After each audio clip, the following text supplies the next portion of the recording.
Maganda umaga po, Senator Amy Marcos. Good morning po, ma'am. Good morning! Kumusta na kayo? Kami ay hilo pa. Mabuti po naman, Senator Amy. Ang una pong tanong namin, bakit po kayo napapirma o pumirma dito po sa resolusyon na sumusuporta po sa change of leadership in the Senate? Yes, totoo yun at tama naman. Pero ang totoo, huling-huli na ako, no? Sabi nga nila, may 13 boto na and kompleto na. So nakibaka na rin ako sa mga NP dahil nasyonalista ko, 5 po kaming senador at sinabi nga na kompleto na daw yung boto. Kaya nakisama na ako sa aking mga kasamaan. Wala ako sa Marites talagang out of the loop ako dahil kung saan-saan lupa-lupa ako umabot. Nasa Mindanao ako, nasa Basilan, Marawi, kung saan-saan. Hindi ko alam yung Marites, yung pala nagkagulo na. Ang alam ko kasi, yung unang intriga, si Jinggoy. Ang alam ko, si Senator Jinggoy ang tinutulak. Pagkatapos noon, si Senator Loren, talagang sabi nga, kung Bicol Express, Congress Express Bullet Train, ang bilis sa Kongreso. Sa Senado naman, tsubibo po kami. Sometimes you're up, sometimes you're down. Pangkaraniwan na yung leadership change. Opo, pangkaraniwan po ang leadership change, pero bakit? This time, anong dahilan ho? Bakit kinakailangan magpalit ng Senate President? Maraming haka-haka, hindi ko alam. Sabi kasi ni Senator Subiri, si SP Subiri alam ko has been under a lot of pressure kasi yung powers that be, ika nga niya, ako'y nagko-quote lamang, hindi natutuwa sa kanya at ang bagal-bagal at tinututulan pa raw yung mga admin measures katulad ng PI, katulad ng PDEA leaks. Yun ang sabi niya. Ang alam ko, marami ring unhappy sa hatian nung mga committee, so maraming nagre-reklamo. Lagi namang ganon, sa totoo lang. Tapos yung iba talagang umaalma, narinig ko rin dun sa budget kung paano nasingitan ang Senado ng kung ano-anong akap, 12 billion para sa PI. Maraming nagulanta doon at parang bakit hindi kami binantayan. So may mga ganon na issue. Ako, wala ako sa diskusyon ha, sinasabi ko lang yung mga narinig ko kasi second-hand hearsay na po ako at tulad ng sinabi ko, nasa dulo ako ng walang hanggang Pilipinas. Senator Amy, alam po naman natin kaninyo, di ba? Common naman itong leadership change. Pero mostly po, dalawang bagay lang yan. Either external factor, o internal. Dito ho ba internal lang o pinagsamang may external factor talaga? Ewan ko, may bali-balitang may external, pero wala namang katibayan. Ang alam ko, kahit hindi pinaudyukan yan ng palasyo, hindi rin nila tinutulan. So, ewan ko kung anong ibig sabihin nun. Pero yung internal, talagang marami ng rumblings, marami ng ungol, maraming reklamo, may mga satsat at maraming nag-aambisyon. Ngayon, yung tinutulak na mula sa labas, may naririnig rin ako doon kasi nga, kung minsan, bakit daw ang bagal-bagal ng Senate. Sa totoo lang, hindi naman kami mabagal. Saksakan na ng bilis ng Kongreso. Aminin ko. Kasi, yun nga, tulad ng tsubibo, talaga naman, iniikot lahat ng problema. Susuriin, ibababa, titingalain mula sa itaas. Talaga lahat ng problema, iniikot-ikot namin hanggang matapos lahat ng detalye. Kaya, yun nga, yung ating kongresista, hindi naman ninyo masisisi dahil yung distrito nila ang inaasikaso nila. Kami, talagang pananagutan namin sa buong bansa Opo, Senator Amy, na-timing lang ba ito? Laman ng balita namin kanina, no? Yung ikinuwento rin ni Senator Cheese na dumalo siya sa isang okasyon, birthday ng isang congressman. And then nataon na naandun po si Pangulong Marcos Jr. at si First Lady at si House Speaker Romualdez. And then nagkaroon sila ng, alam nyo na, ng socialization, etc. Pero na-timing din na pagkatapos noon, over the weekend, yung nga, na-confirm na po itong boto, itong pirma pabor po sa kanya bilang papalit kay Mig Zubiri. Timing lang ho ba yun na pag nakita-kita sila dito po sa usapin po ng external factor sa change of leadership? Well, aminin natin na nung tumakbo si Mig Zubiri, nung umpisa, no, nung nangangampanya, talagang tatlo ang nangangarap maging SP noon. Ang gusto namin sa NP, siyempre, si pinaka-senior, si Cynthia Villar. Ang gusto nung iba, si Mig Zubiri, na siya naman ang nauna. At si Cheese noon pa, talagang gusto na talagang maging SP. Alam namin yon, noon pa yon. Tapos, eto nga, mga pangyayari. Itong tungkol sa party, narinig ko lang kay Cheese din yan eh. Kaya hindi ko alam kung ano nangyari doon. Pero tulad ng sinabi ko, wala man udyok yung palasyo, hindi rin nila tinutulan. Opo, pero yun hong sinasabi ho ninyo na walang udyok pero hindi tinutulan. Pero hindi ho ba, practically, yung pong pagpili ng Senate President, lagi po yung may basbas ng presidente? Well, sa Senate President, hindi ganun kaliwanag, no? Hindi katulad sa Speaker. Dahil sa Speaker, isa lang ang boto na kinakailangan. Biroan nga, yung boto ng palasyo. Pero sa Senador, ang gulo kasi sa Senate, kaya sinasabi ko noon at na-misinterpret nga, na walang kwentang trabaho yan. Kasi ang dami-dami mong amo, 24, may palasyo pa, may Congress pa, may kung sino-sino pa. Kaya apakahirap talaga ng trabahong yan. So, para sa akin, ay talagang ganyan. Nakita na natin ilang beses in the past, Ted, if you recall. Pinipilit noon yung ibang kandidato ni Presidente Duterte, pero iba naman ang nakaupo. Tapos sa bandang huli, pinaltan din. Kaya hindi natin sigurado talaga na nadidikta kumbaga yung Senate. Opo. Bakit po si Senator Cheese, with all due respect, kasi pag pinag-usapan natin ang balance of power, no, in terms nga ng mga partido politikal, mukhang kayo yata pinakamarami, no, than NPC. And bakit si Senator Cheese ang napili ng mayorya? Mukhang siya ang nagpursige at kinolekta lahat ng signatures. Ang NP, ang una niyang kausap, ang alam ko sa NP, ang pagkaintindi ko, sina Alan. Kasi si Pia, wala rin, at saka si Mark Villar, sila yung magkakausap yata na mas maaga, si Alan. Kaya si Alan ngayon, ang siyang magiging accounts chairman dahil siya ay isa sa unang kaalyado ni Cheese. Nakakatuwa nga kasi madalas silang nagiging karibal di ba? Nakailang eleksyon na yan na nagtutunggal Pero sila yung nauna. Ngayon, 5 nga kami sa NP, kung tutuusin kami pinakamarami, pero halos kami na yung huli na nakaalam ng balita. Pwera lang kay Alan. Although si Senator Cheese meron naman sinasabi, di ba, na walang ganon na external factors, pero kung pakikinggan mo ang madamdamin at mangiyak-ngiyak na talumpati ni Senator Mig Zubiri, ikinaklaro niya, no? Hindi ako sumunod sa instructions. Oo. At powers that be. And binabanggit niya rin dito, PIDEA leaks na investigasyon and then yung PI nga na nangyari. So, yes, ma'am, opo. Yun. Opo. So, go ahead po. Go ahead, ma'am. Go ahead. Sorry, Ted. Oo, yeah, at totoo yun. I know personally the kind of pressure under which Migs was operating in the last year. Hirap na hirap talaga si Migs at may utang na loob ako dahil talagang hinayaan ako na mag-imbestiga ng PI kahit talagang maraming nagagalit, 10 ng mga kongresista. Ganun din yung PDEA.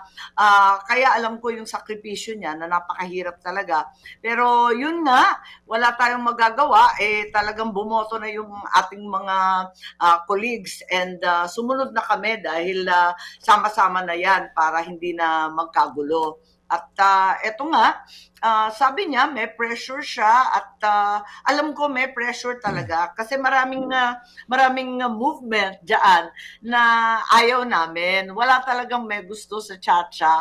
Gusto namin tutukan yung iba't ibang bill na makakatulong sa gutom, sa cost of living, higit sa lahat sa presyo ng bigas. Okay, sige ma'am. So sa ngayon ma'am na si Ginoong Escudero na ang inyong pinuno, anong aming maaasahan na mga nagmamasid? Una, sa usapin po nitong charter change, no, yung Senate resolution, yung both houses resolution na ipinapasa na po sa inyo.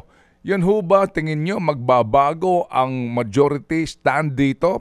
Meaning, papabor na kayo dahil ito rin po ang naging iringan dati with the House leadership, and ito pong PDEA leaks na nangyayari po na investigasyon, tutuloy ba to? At maging doon sa rice tariffication law na approve na po ang third reading ng Kamara na marami po din ng mga kumukontra senador. Yes, sabihin natin ang totoo. Aminin ko, ang una kong tinanong kay Cheese, paano yung charter change? Sabi niya, maliwanag ang aking posisyon, kontra ako dyan, katulad ng nararaming senador. So inaasahan ko na lang yung kanyang salita at yung gentleman's agreement sa West Philippine Sea, babagsak din sa akin yan. At sabi niya, wala namang katibayan. Ako'y hindi rin naniniwala na kailangan na usisain pa rin yan at imarites ng bongga kasi narinig na natin ang lahat. Yung tungkol sa rice tariffication, nagkasundo na yung Senado at yung Kongreso at nag-uusap naman kami ng masusing na hindi pwedeng ibagsak lahat ng kapangyarihan sa NFA na puro kapalpakan na para naman tayo nakakalimot. Ano naman ang amnesyam to? 2 months ago, kailan ba yun? Pebrero, sinuspinde yung buong NFA dahil rinaraket nila ng 25 pesos sa kanilang dalawang favorite trader, lahat ng bigas. Anong kalokohan yun? Tapos previous to that, sangkatutak na import, na overpriced, undersold, kung ano-anong kababalaghan. So ayaw pumayag ng Senate niyan at sa wakas mukhang nagkasundo na sa Kongreso. Ipagkakaisa na lamang yung extension din dahil kailangan ng ating mga magsasaka, yung extension ng RCEP, yung pondo, kung anong nakokolektang buwis sa importation ng bigas, dapat pumunta sa magsasaka. So, gusto ko yan palawakin na hindi lamang yung mechanization, kundi yung mga cooperative LGU para i-buyback na nila yung mga ani at hindi malugi yung ating mga magsasaka. At the same time, the consumers don't suffer such a high price kasi labis-labis naman ang kinikita ng mga trader, biyahero, cartel, at kung sino-sino pang middleman. Opo, doon po sa PDEA leaks, ma'am. Sa PDEA leaks, hindi ko alam kasi ang nangyari, ang pagkaintindi ko, last hearing na yon. So hindi pa kami nagkakausap ni Bato at hindi ko alam kung ano next steps niya dyan. So tignan natin kung anong pagkasunduan. Kayo ba isang ayon doon sa investigasyon na iyon, Senator? Are you personally in favor of that? Ang narinig ko kasi kahapon, nag-hearing din ako kahapon tungkol sa mga eleksyon, doon sa mga mass registration na peke daw nung barangay election. Ang ingay-ingay nila doon sa kabilang kwarto kasi na-contempt yata ni Senator Bato, si Morales at iba pa. So hindi ko sure, sigurado yan, may karugtong pa rin yan. Para sa akin, kailangan talaga imbestigahan lahat ng mga bagay-bagay kung may katibayan. Yun nga yung problema ko sa gentleman's agreement, ni walang kasulatan. At least may kasulatan yung sa PDEA kasi may some kind of a report, may some kind of a witness. Ako walang testigo, walang miski. Paano naman ako mag-iimbestiga ng haka-hakang gentleman's report? Okay. Gentleman's agreement. Opo, sige po. Ma'am, ngayon po ay nagpoposisyonan na ang ilang pong partido at ilang pong mga kakandidato for the midterm election. And dito ho kasi sinasabi na ngayon na mukhang magkakaroon tayo ng demarcation line, ika nga, Duterte and Marcos na kampo sa panahon po ng pagbuo ng line-up for senator. Ngayon ho ba ang inyo bang partido, meron na ho bang balita kung saan po kayong banda? Kami, NP kami. Katulad ng NPC, NUP, kahit hindi kami maglipat sa federal, kami ay kaalyado ng ating Pangulo. No? So, kung magkaalyansa man o hindi, wala namang pagkakaiba kasi magkakasama kami. Ngayon, yung iba na naglipatan, hindi ko maintindihan. Yung listahan ng mga senador, labo-labo din. Kasi nakita ko yung PDP, sina Senator Bongo, halimbawa, nasa listahan rin ng PFP at nasa listahan rin ng Lakas. Yun ang pagkaintindi ko, no? Yung konti-konti na linalabas ng mga listahan. Ando naman sila. Kaya palagay ko, hindi maliwanag yung linya. Higit sa lahat, aminin ko, naaasiwa ako sa pamumulitika. Isang taon pa yung eleksyon. Bakit yan ang inaatupag? Hindi ba pwedeng atupagin yung bigas? Balikan lang natin yung bigas at talagang nalulumpu lahat ng pamilyang Pilipino sa 60 mahigit kada kilo. Opo, ang problema lang ho, hindi maiwasan po yung usapin ng politika kasi yung politika nakaka-impluwensya sa mga desisyon ng politiko.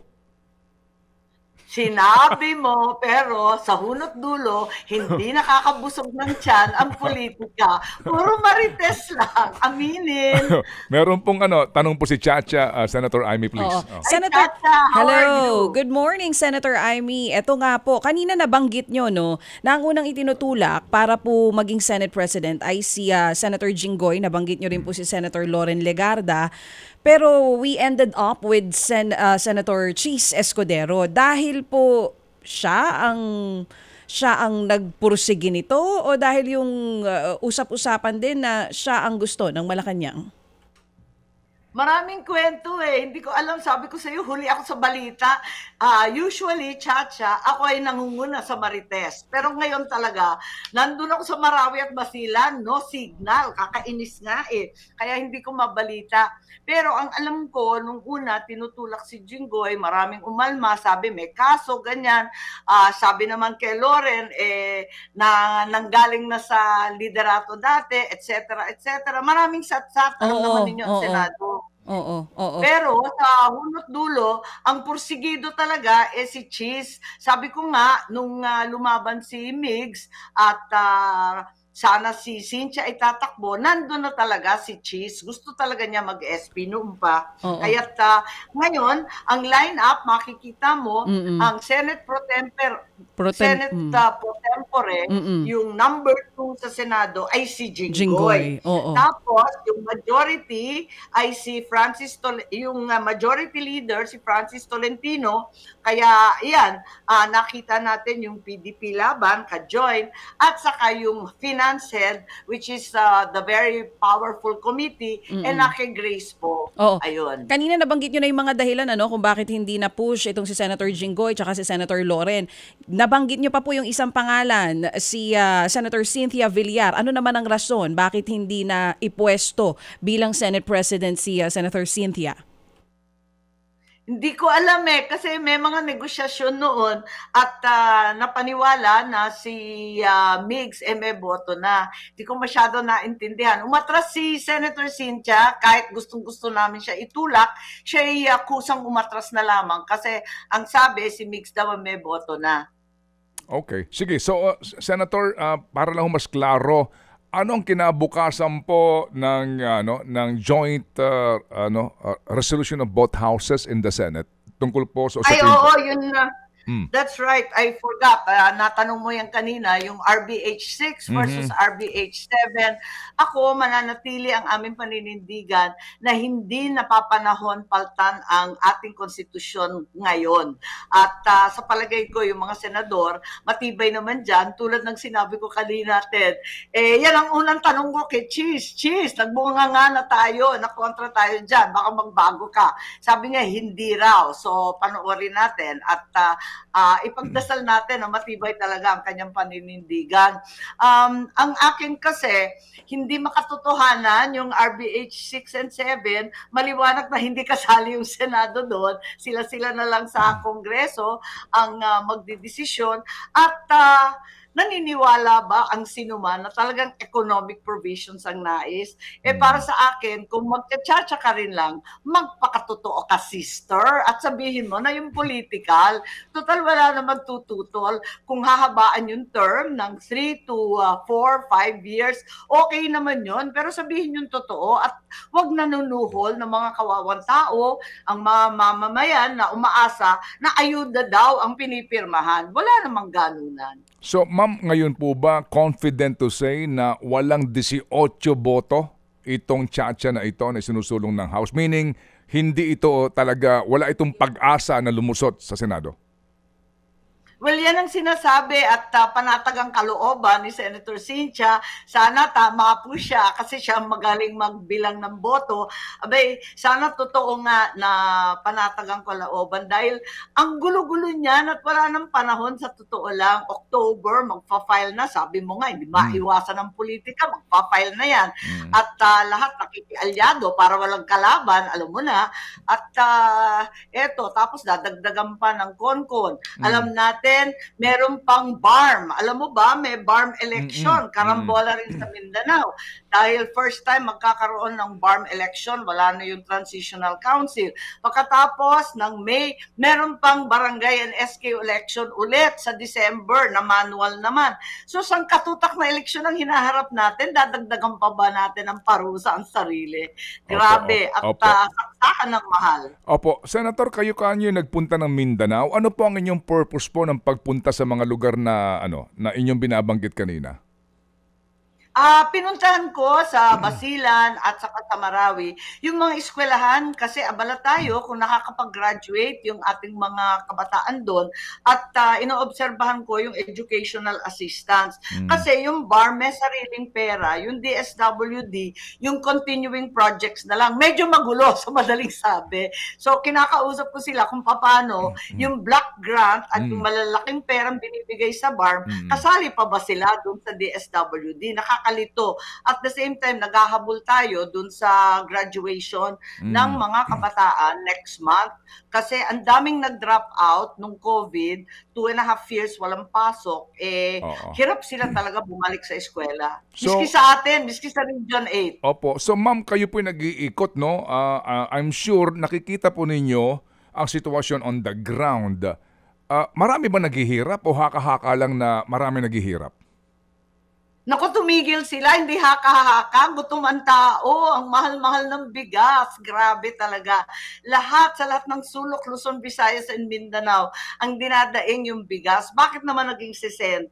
Kung ang bilihan nung umpisa, 23 pesos ang palay, doble dapat, abot lang yun ng 46, 48. Bakit pumatak naman ng 60 to 64? Kalokohan na ito, may kumikita ng labis-labis.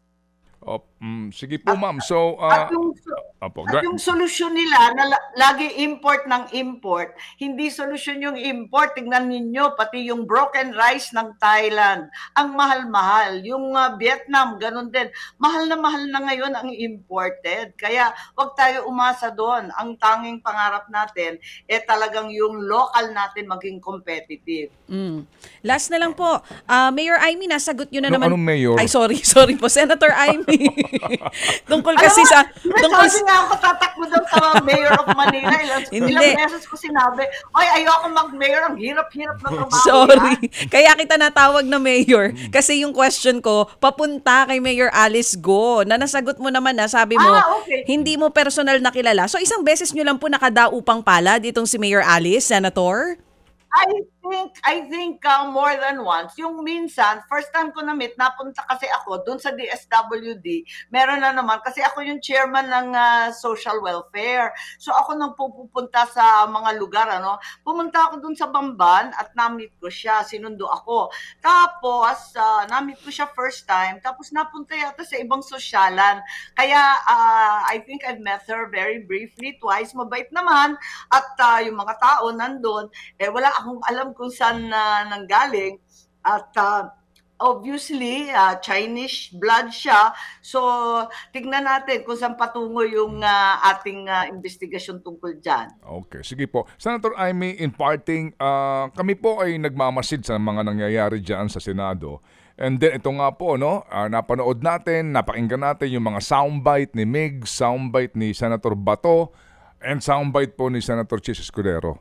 Ano po ang aming dapat na asahan ngayon sa mataas na kapulungan ng Kongreso sa gitna po nitong politika na ito, sa gitna po ng change of leadership na ito, sa kapakanan po namin na mga nag-aambag-ambagan para po kayo magkaroon po ng gastusin sa Senado? Ako, gusto ko sana back to work. Hindi na uso ang break-up system. Tapos na yung kay Bea, tapos na yung kay Katnil. Tama na, let's move forward. At kailangan talaga magtrabaho na talagang gutom ang tao. Yun lang. Kinakailangan yung ating iba't ibang kinakailangan gawin sa El Nino, laban at sa paghahanda ng La Nina. Isatupad na natin. Back to work na po tayo. Tigilan na yung tsubibo ng liderato. Okay, salamat po na marami. Well said, Ma'am Amy. Salamat na marami. Maupay nga aga, ha? Damo nga salamat. Thank you. Damo nga salamat, gihapon. Thank you, Chacha. Bye-bye. Thank you. Senator Amy Marcos. Ted Filon at DJ Chacha. Ngayon, nasa Radyo 5, 92.3 News FM. Monday to Friday, 6 to 10 a.m.